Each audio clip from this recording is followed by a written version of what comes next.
નમસ્કાર વિદ્યાર્થી મિત્રો, બોર્ડ પરીક્ષા 2026 માટે મનોવિજ્ઞાન વિષયની અંદર મોસ્ટ આઈએમપી પ્રશ્નો વિભાગ સી ના એટલે કે 2 ગુણના જે તમારે પ્રશ્નો છે એ જવાબ સાથે તમને તૈયારી કરવાની છે. અને આ વિડીયો જોયા પછી તમારે સેક્શન સી જે છે એટલે કે 2 ગુણના જે પ્રશ્નો છે આના બાર એક પણ પ્રશ્ન પૂછાશે નહીં. એટલે આ વિડીયો તમારા માટે ખૂબ જ ઉપયોગી છે. તો ધ્યાનથી સમય મળે એટલે 2 કે 3 વખત આ વિડીયો તમારે જોઈ લેવાનો છે. એટલે તમારું સેક્શન સી કમ્પ્લીટ થવાનું છે. અને આપણી ચેનલ ઉપર સાયકોલોજીના એટલે કે મનોવિજ્ઞાન વિષયના આઈએમપી પ્રશ્નો આપેલા છે, એ પણ તમારે તૈયાર કરવાના છે. અને તત્વજ્ઞાનની અંદર આપણે જે આઈએમપી આપ્યા હતા એમાંથી ઘણું બધું પૂછાયું છે. તો આપણે લાઈવ સેશન પણ રાખીશું સાયકોલોજીની અંદર, તો એની પણ તમે તૈયારી કરવા માટે લાઈવમાં જોડાઈ જજો. અને કમેન્ટ કરો કે તમે સાયકોલોજીની અંદર તમારે કેટલા ગુણ લાવવાનો ટાર્ગેટ છે 100માંથી, તો એ આપણે જોઈશું. અને પછી આપણે પેપર સોલ્યુશન વખતે મળીશું ત્યારે કેટલા ગુણ આવે છે. અને આઈએમપી પ્રશ્નો આપેલા છે. અને હવે લાઈવ સેશન તમને હેતુલક્ષી પ્રશ્નોની તૈયારી આપણે ચેનલ ઉપર તમને કરાવવામાં આવશે. તો ચાલો સમય ન બગાડતા વિડીયોની શરૂઆત કરીએ છીએ. તો સૌ પ્રથમ સેક્શન સી એટલે કે 3-4 વાક્યમાં તમારે પ્રશ્નો લખવાના હોય છે. એમાં પ્રકરણ પહેલામાંથી જે પૂછાય છે એવા પ્રશ્નોનો સમાવેશ કરવાનો છે. વારંવાર પૂછાતા અને આ વખતે પૂછવાની શક્યતા ધરાવતા તમામ પ્રશ્નોની તમને તૈયારી કરાવવાની છે. તો પહેલો પ્રશ્ન છે, ધ્યાન વિચલન એટલે શું? હવે ધ્યાન વિચલન એટલે શું? તો કે ધ્યાન વિચલન એટલે એક ઉદ્દીપક પરથી બીજા ઉદ્દીપક પર અને બીજા ઉદ્દીપક પરથી ત્રીજા ઉદ્દીપક પર અથવા એક જ ઉદ્દીપકના વિવિધ ભાગો પર ધ્યાન બદલવાની ક્રિયા. સમજાઈ ગયું કે નહીં? જો એટલે એક તો આપણે ધ્યાન વિચલન કોને કહેવાય? તો કે માની લો કે કોઈ એક ઉદ્દીપક પરથી આપણે એક ઉદ્દીપક ઉપર ધ્યાન કેન્દ્રિત કર્યું, તેના ઉપરથી બીજા ઉપર જતું રહે, બીજા ઉપરથી ત્રીજા ઉપર જતું રહે, અથવા તો શું થાય, એક જ ઉદ્દીપકના અલગ અલગ ભાગો ઉપર ધ્યાન સતત બદલાયા કરે, એને આપણે ધ્યાન વિચલન કહીએ છીએ. એટલે કે ધ્યાન સ્થિર રહેતું નથી. ધ્યાન વિચલનમાં શું હોય છે? તો કે ધ્યાન સ્થિર રહેતું નથી, વારંવાર બદલાયા કરે છે. અને આ ધ્યાનનું મહત્વનું લક્ષણ છે. અને ધ્યાનની આવી અસ્થિરતાને ધ્યાન વિચલન કહેવામાં આવે છે. ખ્યાલ આવી ગયો? ઓકે. તો મોસ્ટ આઈએમપી પ્રશ્ન છે, સ્ટાર પ્રશ્ન છે, તમારે પૂછાશે. એના પછીનો બીજો પ્રશ્ન છે, તો તમે જોઈ શકો છો, નેત્રમણિ અનુકૂલન એટલે શું? હવે જે નેત્રમણિ છે એનું અનુકૂલન એટલે શું? તો કે કૃષ્ણ મંડળના સ્નાયુઓ પ્રકાશની તીવ્રતા પ્રત્યે અતિ સંવેદનશીલ હોય છે. જો પ્રકાશનું પ્રમાણ વધે તો કૃષ્ણ મંડળના સ્નાયુઓ વિસ્તાર પામે છે અને પરિણામે કીકી નાની બને છે. જો પ્રકાશનું પ્રમાણ ઘટે તો કૃષ્ણ મંડળના સ્નાયુઓ સંકોચાય છે અને કીકીનું કદ વધે છે. આમ નજીકના કે દૂર રહેલા પદાર્થોના સંવેદન માટે નેત્રમણિ અને સિલિયરી સ્નાયુઓ અનુકૂલન જવાબદાર છે. હવે આપણે કોઈ પણ વસ્તુને જોતા હોઈએ છીએ. માની લો આપણી માનવ આંખ છે, બરાબર? તો માનવ આંખ શું કરે છે? તો માનવ આંખની અંદર એક તમારે યાદ રાખવાનું છે કે આંખની અંદર કીકી હોય છે. જોવા માટે શું હોય છે? કીકી. હવે કૃષ્ણ મંડળના જે સ્નાયુઓ છે એ એના ઉપર જ્યારે પ્રકાશની તીવ્રતા વધે તો એ એના ઉપર સંવેદનશીલ છે. કારણ કે પ્રકાશ વધે તો શું થશે? તો કૃષ્ણ મંડળના સ્નાયુઓ છે એ વિસ્તરણ પામશે અને પરિણામે કીકી કેવી બની જશે? નાની. હવે જો પ્રકાશનું પ્રમાણ ઘટશે તો કૃષ્ણ મંડળના સ્નાયુઓ સંકોચાશે અને કીકીનું કદ કેવું બની જશે? મોટું બની જશે. આમ નજીકના કે દૂર રહેલા પદાર્થો સંવેદન માટે નેત્રમણિ અને સિલિયરી સ્નાયુઓ અનુકૂલન જવાબદાર છે. એના પછીનો ત્રીજા નંબરનો પ્રશ્ન જોઈએ, તો કે ધ્યાન પ્રેરણાત્મક છે, વિધાન સમજાવો. ધ્યાન એ પ્રેરણાત્મક છે, વિધાન સમજાવવાનું છે. તો કે વ્યક્તિ જ્યારે કોઈ પણ ઉદ્દીપક પર તે ધ્યાન કેન્દ્રિત કરે છે ત્યારે તે ઉદ્દીપક પાછળ અમુક ચોક્કસ ઈચ્છા કે હેતુ પરિબળ જવાબદાર છે. હવે આપણે કોઈ પણ વસ્તુ ઉપર ધ્યાન ક્યારે કેન્દ્રિત કરીશું? તો એના પાછળ કોઈ ચોક્કસ પ્રકારની આપણી ઈચ્છા હશે અથવા તો આપણું હેતુ, એ પરિબળ જવાબદાર હશે. હવે કારણ કે વ્યક્તિ કોઈ પણ પ્રકારની પ્રેરણા, ઈચ્છા, લક્ષ્ય, ઉદ્દેશ્ય કે મનોવૃત્તિથી પ્રેરિત થઈને જ કોઈ પણ વસ્તુ, પદાર્થ કે વ્યક્તિ તરફ ધ્યાન કેન્દ્રિત કરે છે. અને વર્તમાન પત્રોમાં અનેક પ્રકારના સમાચારો, માહિતી અને જાહેર ખબરો આવી રીતે જ છાપવામાં આવે છે. એ કહેવાય છે ધ્યાન પ્રેરણાત્મક છે. એના ઉપરથી આપણે કહી શકાય ભાઈ ધ્યાન કેવું છે? તો કે પ્રેરણાત્મક છે. એને કંઈક ઈચ્છા થશે, કંઈક લક્ષ્ય હશે, કંઈક ઉદ્દેશ્ય હશે તો જ એ વસ્તુ ઉપર ધ્યાન કેન્દ્રિત કરશે. બરાબર ને? ઓકે. હવે એના પછીનો ચોથો પ્રશ્ન છે, ધ્યાન કેન્દ્ર પ્રદેશ એટલે શું? સ્ટાર કરી નાખો વિદ્યાર્થી મિત્રો, આ પ્રશ્ન ખાસ આવશે જ આ વખતે. તો ધ્યાનનો કેન્દ્ર પ્રદેશ એટલે શું? તો કે વાતાવરણમાંના જે પદાર્થો આપણી ચેતનામાં સ્પષ્ટપણે હાજર હોય તેને ધ્યાનનો કેન્દ્ર પ્રદેશ કહેવાય છે. તો ધ્યાનનો કેન્દ્ર પ્રદેશ કોને કહેવાય? તો કે વાતાવરણની અંદર જે પદાર્થો આપણી ચેતનામાં સ્પષ્ટપણે હાજર હોય તો તેને ધ્યાનનો કેન્દ્ર પ્રદેશ કહેવાય. હવે ધ્યાનનો કેન્દ્ર પ્રદેશ કેવો છે? તો કે મર્યાદિત છે. તેથી કોઈ પણ સમયે માત્ર એક જ બાબતનું ધ્યાન કેન્દ્રિત બની શકે છે. હવે આપણો ધ્યાનનો પ્રદેશ કેવો છે? તો ધ્યાનનો કેન્દ્ર પ્રદેશ છે ને એકદમ મર્યાદિત છે. એટલે આપણે કોઈ પણ એક જ સમયે માત્ર એક જ બાબતનું ધ્યાન કેન્દ્રિત કરી શકીએ છીએ. અંધારા ઓરડામાં કોડિયામાં સળગતી મીણબત્તી કેન્દ્ર પ્રદેશ તરીકે ભૂમિકા ભજવે છે. મને લોકો આખું ઓરડું અંધારા વાળું હોય, એમાં એક સરસ મજાની કોડિયું હોય, દીવું હોય, અને એ દીવાની અંદર મીણબત્તી પ્રગટતી હોય તો આપણું ધ્યાન કેના તરફ જશે? એ મીણબત્તી ઉપર જશે. બરાબર? એટલે કે આ વસ્તુ તમારે યાદ રાખવાની છે. એને કહેવાય છે ધ્યાનનો કેન્દ્ર પ્રદેશ. હવે આગળ છે ધ્યાનના લક્ષણો જણાવો. હવે ધ્યાનના લક્ષણો કયા કયા છે? તો આ પણ પ્રશ્ન સ્ટાર પ્રશ્ન વિદ્યાર્થી મિત્રો છે, કરી રીતે નાખજો તૈયારી. એક તો ધ્યાન પસંદગીયુક્ત પ્રક્રિયા છે, ધ્યાન પ્રેરણાત્મક છે, ધ્યાન સમાયોજનાત્મક છે, ધ્યાનને સીમા પ્રદેશ અને કેન્દ્ર પ્રદેશ હોય છે.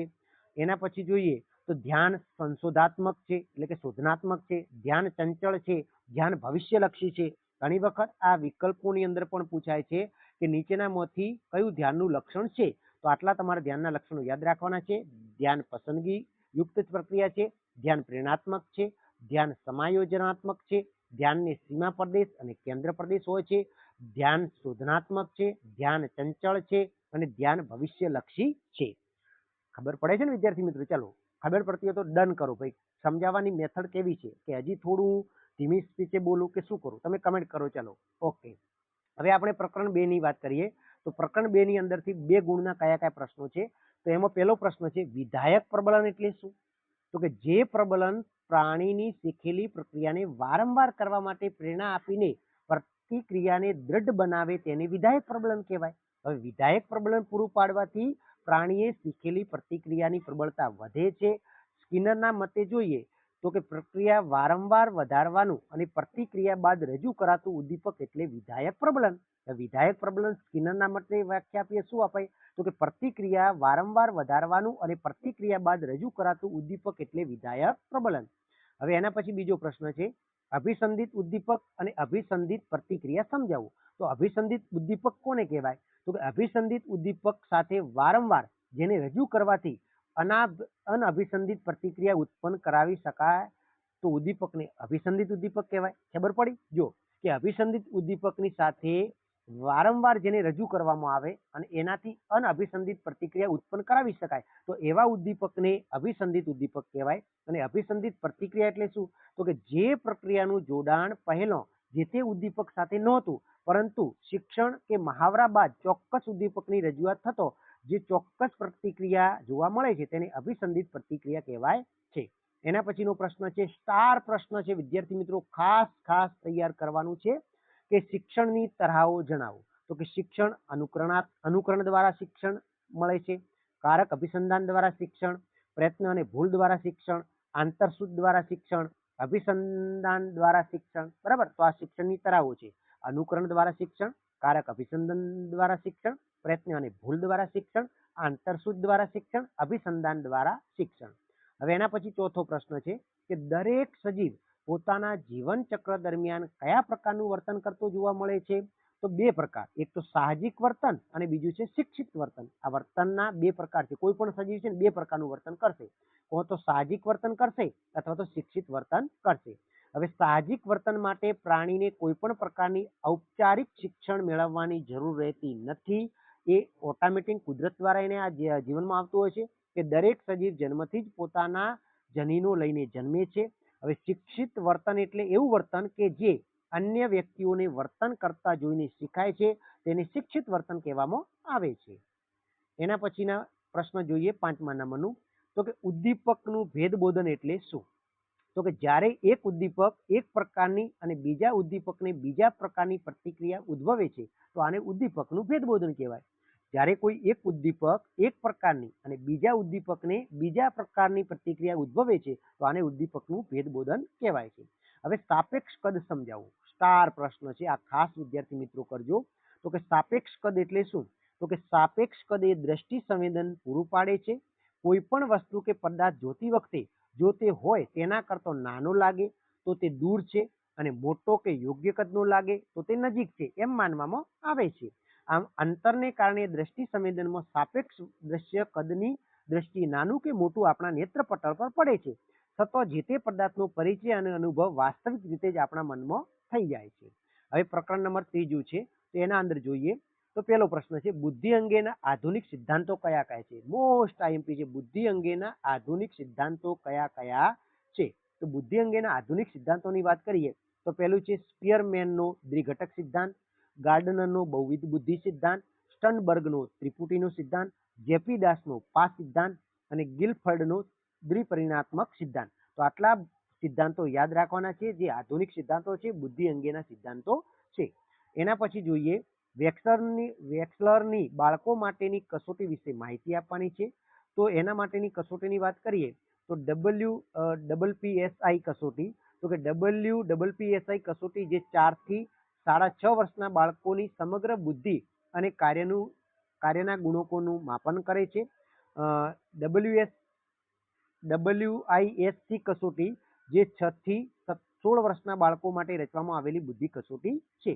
હવે બુદ્ધિઆંકનું સૂત્ર ઉદાહરણ સહિત સમજાવું તો કે બુદ્ધિઆંક બરાબર માનસિક વય ભાગ્યા શારીરિક વય ગુણ્યા 100. આ બુદ્ધિઆંક શોધવાનું સૂત્ર છે, યાદ રાખજો.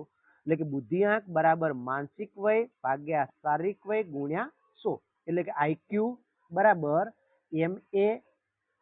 MA ભાગ્યા CA ગુણ્યા 100.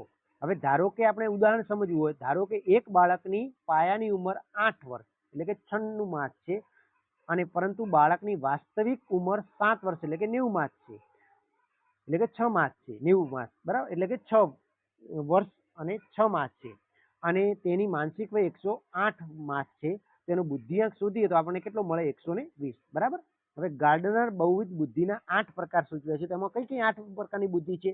તો એક ભાષાકીય બુદ્ધિ છે, અવકાશીય બુદ્ધિ છે, ભાષાકીય બુદ્ધિ, અવકાશીય બુદ્ધિ, સાંગીતિક બુદ્ધિ, ગાણિતિક બુદ્ધિ, તાર્કિક બુદ્ધિ, આંતરવૈયક્તિક બુદ્ધિ, દૈહિક શરીર ગતિલક્ષી બુદ્ધિ, નૈસર્ગિક બુદ્ધિ અને વ્યક્તિ અંતર્ગત બુદ્ધિનો સમાવેશ થાય છે. 8 પ્રકારની બુદ્ધિઓ યાદ રાખવાની છે. પછી માનસિક વયની વ્યાખ્યા આપો. સ્ટાર પ્રશ્ન છે, માનસિક વયની વ્યાખ્યા આપો. તો કે જે વ્યક્તિ જે પર્યાવરણમાં રહે છે તેના સંબંધમાં તેના માનસિક વિકાસની કક્ષા એટલે માનસિક વય. હવે આપણે પ્રકરણ નંબર 4 ની વાત કરીએ તો કે સમૂહ માધ્યમ એટલે શું? તો કે આધુનિક સમયમાં વિજ્ઞાન અને ટેકનોલોજીના સર્વવ્યાપક છે. આ બંનેના સુભગ સમન્વયથી માહિતીનું આદાન પ્રદાન અને વિચાર વિનિમયની પ્રક્રિયા ખૂબ ઝડપી બની છે, જેની અસર વિશ્વના સમગ્ર માનવ જીવન પર થઈ છે, જેને સમૂહ સંચાર માધ્યમ કહેવાય છે. સંદેશા વ્યવહારના આ બધા જ ઇલેક્ટ્રોનિક સાધનો સમૂહ સંચાર માધ્યમો છે, બરાબર. દૂરદર્શન છે, રેડિયો છે, સમાચાર પત્ર છે, આ બધા આવશે. હવે આગળનો પ્રશ્ન છે કે પૂર્વગ્રહો 20 ચક્ર જન્માવે છે, સમજાવો. તો કે પૂર્વગ્રહ નિષેધક લાગણીથી પ્રેરેની આક્રમકતા સાથે જોડાયેલા હોવાથી બંને પક્ષો વચ્ચે આક્રમકતાને વધુ તીવ્ર બનાવે છે. પૂર્વગ્રહ પ્રેરિત તોફાનો, હુલ્લડો, કોમી રમખાણો વગેરે ઝડપથી અને આક્રમકતાથી ફેલાય છે અને સતત બંને પક્ષો વચ્ચે ભારેલા અગ્નિ જેવી સ્થિતિ પેદા કરે છે, જેથી કહી શકાય કે પૂર્વગ્રહ એ 20 ચક્ર જન્માવે છે. એના પછી ત્રીજો પ્રશ્ન છે કે મનોવલણ પરિવર્તનના અવરોધક પરિબળ તરીકે પ્રબળતા એટલે શું? તો કે ઘણા લાંબા સમય સુધી કોઈ વલણ ચાલુ રહે તો તેનું દૃઢીકરણ થતો તે મનોવલણ વધુ પ્રબળ બને છે. પ્રબળ મનોવલણમાં પરિવર્તન લાવવું મુશ્કેલ છે. આ જ રીતે કેટલાક મનોવલણો ખૂબ જ અનંત હોય છે, તેમાં પરિવર્તન ખૂબ જ કઠિન છે. આ પ્રકારના મનોવલણો ખૂબ જ પ્રબળતા ધરાવે છે. એના પછી જોઈએ ચોથો પ્રશ્ન તો કે મનોવલણ સ્વરૂપના કોઈ પણ 4 મુદ્દાઓ દર્શાવો. તો કે મનોવલણ જન્મજાત નથી પરંતુ કેવા છે? તો કે સંપાદિત છે. મનોવલણો મોટા ભાગે કાયમી હોય છે. મનોવલણો વ્યક્તિ કે વસ્તુના સંદર્ભમાં હોઈ શકે છે. મનોવલણો જૂથવ્યાપી હોય છે. મનોવલણો વ્યક્તિના ગમા કે અણગમા દર્શાવે છે. હવે પાંચમો પ્રશ્ન છે મનોવલણ ઘડતરમાં શાસ્ત્રીય અભિસંધાન ઉદાહરણ સહિત સમજાવવાનું છે. તો કે શાસ્ત્રીય અભિસંધાનમાં મૂળભૂત સાહજિક ઉદ્દીપક અને પ્રતિક્રિયા જોડાણ સાથે તટસ્થ ઉદ્દીપકનું જોડાણ કરવામાં આવે છે, જેમ કે ખોરાક સાથે સ્વાભાવિક રીતે જોડાયેલી લાળ ઝરવાથી પ્રતિક્રિયા ઘંટડી અને ખોરાકની વારંવારની રજૂઆતના કારણે ખોરાકની ગેરહાજરીમાં ઘંટડી અવાજ સાથે જોડાણ થાય છે. એના પછીનો પ્રશ્ન છે શિક્ષણ દ્વારા મનોવલણમાં પરિવર્તનની સમજૂતી આપો. તો કે શિક્ષણ એટલે અનુભવ, મહાવરા કે પ્રયત્નના કારણે વર્તનમાં થતો સાપેક્ષ કે કાયમી ફેરફાર. શિક્ષણની વ્યાખ્યા પણ યાદ રાખજો. શિક્ષણ એટલે અનુભવ, મહાવરા કે પ્રયત્નના કારણે વર્તનમાં થતો સાપેક્ષ કે કાયમી ફેરફાર. હવે પ્રત્યક્ષ કે પરોક્ષ શિક્ષણ વર્તનમાં પરિવર્તન લાવે છે. આમ કહી શકાય કે શિક્ષણમાં પરિવર્તન લાવી શકાય છે, એટલે કે મનોવલણમાં શિક્ષણ દ્વારા પરિવર્તન લાવી શકાય છે. હવે આપણે પ્રકરણ 5 ની વાત કરીએ તો એની અંદર પહેલું છે માનસિક સ્વાસ્થ્ય સુધારણાના કોઈ પણ 4 ઉપાયો લખો. તો કે આહાર, જીવનશૈલીમાં પરિવર્તન, સંગીત, કસરત, શિથિલીકરણની પ્રયુક્તિઓ, સમયનું વ્યવસ્થાપન, યોગ્ય અને ધ્યાન, સકારાત્મક અભિગમ. હવે મનોભારના મનોવૈજ્ઞાનિક લક્ષણો એટલે શું? તો કે મનોભારમાં મનોવૈજ્ઞાનિક લક્ષણો એટલે વ્યક્તિનું માનસિક સ્વાસ્થ્ય, તેના સ્વભાવ અને તેના પોતાના વિશેના સ્વખ્યાલ, સારું માનસિક સ્વાસ્થ્ય ધરાવતી ખુશમિજાજ અને પોતાની જાતને વાસ્તવિક ખ્યાલ ધરાવતા વ્યક્તિ ઓછો મનોભાર અનુભવે છે. એના પછીનો પ્રશ્ન જોઈએ તો કે મનોભારો પહોંચી વળવાની પ્રવૃત્તિઓ જણાવો.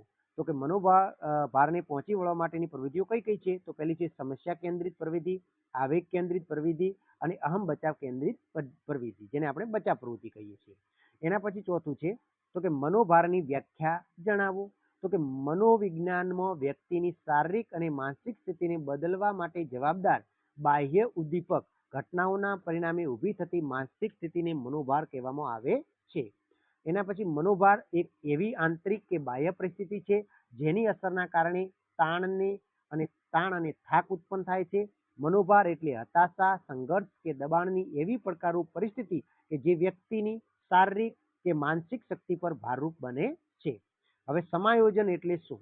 આ પ્રશ્ન ખાસ વિદ્યાર્થી મિત્રો તૈયાર કરજો. સમાયોજન એટલે શું?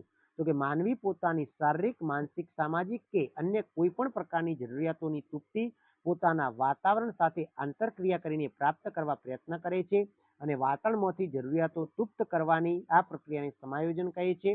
સમાયોજન એ જરૂરિયાતો અને પરિસ્થિતિ વચ્ચે અસરકારક મેળ સાધવાની વ્યક્તિની મથામણનું પરિણામ છે. એના પછી છઠ્ઠો પ્રકરણ છે, એમાંથી પહેલો પ્રશ્ન છે રેપ્યુટેક પ્રક્રિયા એટલે શું? તો કે સામાન્ય રીતે એક ચેતાકોષમાંથી ચેતા પ્રવાહ તે જ ચેતાકોષમાં પાછો ફરે તેને રેપ્યુટેક પ્રક્રિયા કહે છે. આના પરિણામે ખિન્નતા જેવી મનોવિકૃતિ થવાની સંભાવના રહે છે અને ખિન્નતા વિરોધી પ્રોગ્સ જેવી દવાઓ આ પ્રક્રિયાને મંદ કરવા માટે વપરાય છે. હવે એના પછી બીજો પ્રશ્ન છે ખામીયુક્ત જનીન તત્વોની વર્તન પર અસરો જણાવો. તો કે ખામીયુક્ત જનીન તત્વોની અસર અંતસ્રાવ્ય ગ્રંથિઓ, ચયાપચયની પ્રક્રિયા અને ઉત્સેચકો પર થાય છે. કંઠ ગ્રંથિઓમાંથી જડતા થાઇરોક્સિન નામના અંતસ્રાવ્યની ઉણપને કારણે ક્રેટિનિઝમ નામની મનોદુર્બળતા આવે છે અને મગજમાં ચાલતી ચયાપચયની પ્રક્રિયામાં અવરોધ આવતો આંચકી અને ફેનિલ પ્યુરિવિક ઓલિગોફિનિયા નામની દુર્બળતા આવે છે. આમ જનીન તત્વોની વિવિધ અસર થાય છે. હવે વિકૃત ભયને સમજાવી તેના પ્રકારો જણાવવાના છે. તો વિકૃત ભય એટલે શું? તો જેને અંગ્રેજીમાં ફોબિયા ડિસઓર્ડર કહેવાય છે. હવે ફોબિયા ગ્રીક ભાષાના ફોબોસ પરથી ઉતરી આવેલો અંગ્રેજી શબ્દ છે જેનો અર્થ થાય છે ગોડ ઓફ ફિયર, એટલે ભયનો ભગવાન. હવે વિકૃત ભયના પ્રકારો કયા કયા છે? તો વિશિષ્ટ વિકૃત ભય, સામાજિક ભય અને જાહેર સ્થળ કે ખુલ્લી જગ્યાનો ભય. એના પછીનો પ્રશ્ન છે ઉપરી અહમની સમજૂતી આપો. તો કે ફ્રોઈડે વ્યક્તિના મુખ્ય 3 ઉપતંત્રો દર્શાવ્યા છે, નિમ્ન અહમ, અહમ અને ઉપરી અહમ. હવે ઉપરી અહમ સારા ખરાબ, યોગ્ય અયોગ્ય વગેરે વચ્ચેના ભેદ રેખા નૈતિકતાને આધારે કરે છે. જે વ્યક્તિમાં ઉપરી અહમનો વિકાસ થાય છે તે વ્યક્તિમાં આંતરિક નિયંત્રણની ક્ષમતા વધે છે. હવે DSMના વિવિધ સંસ્કરણો અને તેના પ્રકાશક વર્ષનું કોષ્ટક તૈયાર કરો. તો આ ખાસ વિદ્યાર્થી મિત્રો ધ્યાન આપવાનું છે, સાલવારી યાદ રાખવાની છે. DSM-1 જે 1950માં પ્રકાશિત થયું, 2 છે 1968માં, 3 છે 1980માં, પછી 3 રિવિઝન થયું છે, રિકોલ થયું છે 1987માં, પછી 4 નંબરનું 1994માં, 5 નંબરનું જે છે એ 2000માં અને એના પછી જોઈએ તો ખાસ વિદ્યાર્થી મિત્રો 4 નંબરનું જો 2000માં અને 5 નંબરનું 2013ની અંદર. તો આ કોષ્ટક તમારે ધ્યાનથી તૈયાર કરવાનું છે. હવે એના પછીનો મોસ્ટ આઈએમપી પ્રશ્ન છે સલાહાર્થી કોને કહેવાય છે? તો સલાહ પ્રક્રિયામાં મનોવૈજ્ઞાનિક સમસ્યાઓ અથવા વિકાસના પ્રશ્નો લઈને આવનારા અને તેના નિવારણ માટે સહાયની આશા રાખનાર વ્યક્તિને સલાહાર્થી કે અસીલ કહેવામાં આવે છે. મનોવિશ્લેષણવાદની કોઈ એક પ્રયુક્તિ સમજાવો. અહીંયા મુક્ત સાહચર્ય પદ્ધતિ આપેલી છે, તો આપણે સમજીએ કે આ પદ્ધતિમાં સર્વપ્રથમ દર્દીને આરામદાયક સ્થિતિમાં બેસાડવામાં આવે છે. ઉપચારક દર્દી સાથે આત્મીયતાનો સંબંધ બાંધે છે. દર્દીના મનમાં આવતા વિચારોને ક્રમશ અવરોધે વિના રજૂ કરે છે. મુક્ત સાહચર્ય પદ્ધતિથી મનોરોગની દમિત લાગણીઓને બહાર લાવી શકાય છે અને મનોભારને તણાવ હળવો કરી શકાય છે. સ્વાનુભૂતિ એટલે શું? આ પણ ખાસ તૈયાર કરી દેજો. તો કે આ પદ્ધતિમાં દર્દીને ખરેખર ચિંતા પ્રેરિત હોય તેવી વાસ્તવિક પરિસ્થિતિમાં મૂકીને તેના પ્રત્યક્ષ અનુભવ કરવામાં આવે છે. દાખલા તરીકે ઊંચાઈનો ડર અનુભવનાર વ્યક્તિને ઊંચી જગ્યાએ લઈ જવામાં આવે છે. મોટાભાગના દર્દીઓ આ તકનિક સફળ થાય છે, પરંતુ તેમાં ઉપચારકે ખૂબ કાળજી રાખવી પડે છે. પછી યોગનો અર્થ સ્પષ્ટ કરો. તો યોગ એટલે શું? બરાબર. તો કે શ્રીમદ ભગવદ્ ગીતામાં યોગની વ્યાખ્યા આપતા કહ્યું છે કે સમત્વમ યોગ ઉચ્ચતે, એટલે કે જીવનની બદલાતી પરિસ્થિતિમાં મનની સ્થિરતા અને સ્વસ્થતાની સમસ્થિતિ જાળવી રાખવી એ યોગ છે. યોગ શબ્દ સંસ્કૃત યુજુત ધાતુનો બનેલો છે, જેનો અર્થ જોડવું. આમ આત્માને પરમાત્મા સાથે જોડવો તે યોગ છે. હવે યોગના 8 અંગોના નામ આપો અને યમ વિશે સમજાવવાનું છે. તો યોગના 8 અંગો કયા કયા છે? ખાસ તૈયાર કરજો, જે મહર્ષિ પતંજલિ દ્વારા આપેલા છે. યમ, નિયમ, આસન, પ્રાણાયામ, પ્રત્યાહાર, ધારણા, ધ્યાન અને સમાધિ. હવે અહીંયા યમ કેટલા છે? તો 5: અહિંસા, સત્ય, અસત્ય અને બ્રહ્મચર્ય. વિદ્યાર્થી મિત્રો, વિડીયોને લાઈક અચૂક કરજો અને તમારા મિત્રો સાથે શેર અચૂક કરજો. અને તમને પર્ટિક્યુલર કોઈ ચેપ્ટર વિશે ભણવું હોય તો પણ એની પણ કમેન્ટ કરો, જે આપણે તમને સમજાવીશું. બરાબર. હવે પ્રકરણ 8 છે, કર્ટ લેવિનનો જીવન અવકાશનો ખ્યાલ સમજાવો. મોસ્ટ આઈએમપી છે, વારંવાર પૂછાય છે, તૈયાર કરી દેજો. તો કે કર્ટ લેવિને વ્યક્તિ અને પર્યાવરણ વચ્ચેના સંબંધને સ્પષ્ટ કરવા માટે જીવન અવકાશનો ખ્યાલ આપ્યો છે. તો જીવન અવકાશનો ખ્યાલ કોણે આપેલો છે? તો કર્ટ લેવિને આપેલો છે. તેમના મત પ્રમાણે જીવન અવકાશ એ વ્યક્તિના વર્તનને નક્કી કરતી સમગ્ર મનોવૈજ્ઞાનિક વાસ્તવિકતા છે. જીવન અવકાશમાં પર્યાવરણમાં હાજર રહેલ દરેક એવી બાબતોનો સમાવેશ થાય છે જે વ્યક્તિના વર્તન પર અસર કરે છે. લેવિને પર્યાવરણ વચ્ચે વ્યક્તિને જીવન અવકાશ કહે છે. એના પછી બ્રોન ફ્રેન બેનરે પર્યાવરણ અંગેનો અભિગમ ટૂંકમાં સમજાવો. તો બ્રોન ફ્રેન બેનરે પક્ષીના માળાની જેમ રચાયેલ પર્યાવરણના તેના ક્રમ પ્રમાણે 5 તંત્રના ખ્યાલ દ્વારા સમજાવવાનો પ્રયત્ન કરેલો છે.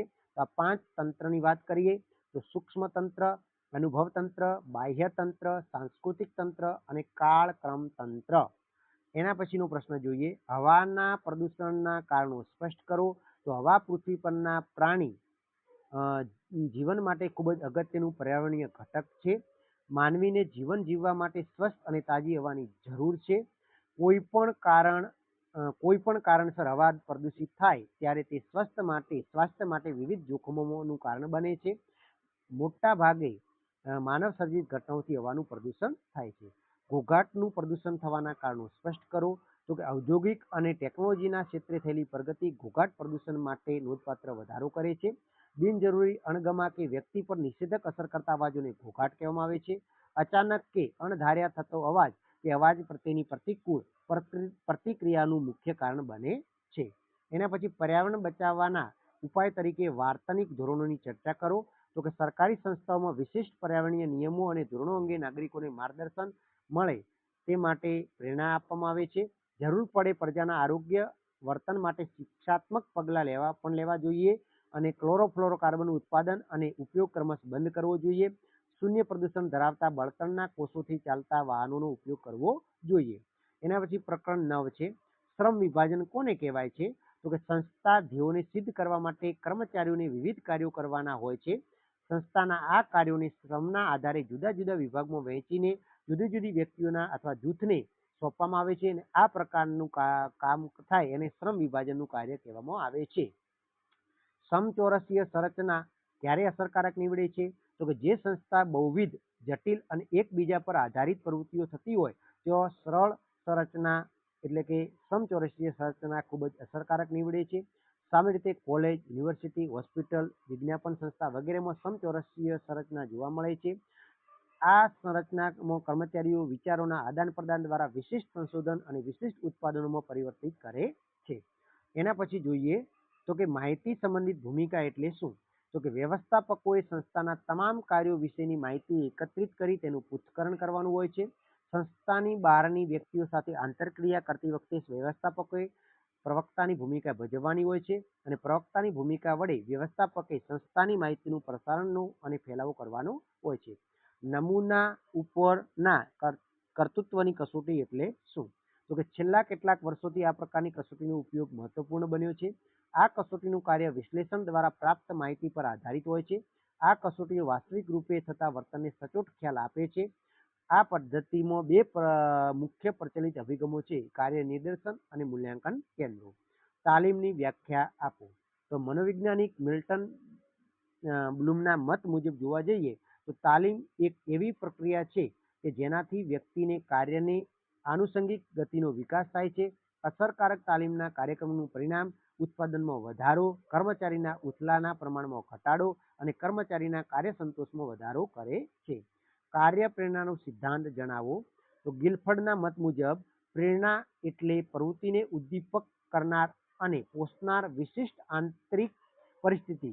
હવે આના કાર્યપ્રેરણાના સિદ્ધાંતો જોઈએ તો જરૂરિયાતનો સિદ્ધાંત, ધ્યેય નિર્ધારણનો સિદ્ધાંત, પ્રબલનનો સિદ્ધાંત, સમાનતાનો સિદ્ધાંત અને અપેક્ષા આધારિત સિદ્ધાંત.